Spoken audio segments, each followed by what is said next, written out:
Odoo is a modular open source ERP that's great for getting a lot of business functionality fast: accounting, inventory, CRM, and a marketplace of apps.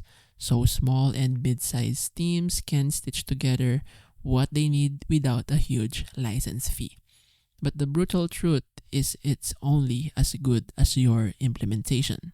The community edition is attractive cost wise, yet production deployments commonly need technical expertise, customization, and ongoing support to avoid your performance and integration pain, UI inconsistencies, and hidden costs as you scale.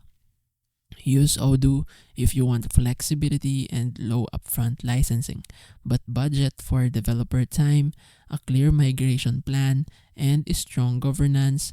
Otherwise, a more opinionated SaaS ERP will save you headaches and total cost of ownership down the line.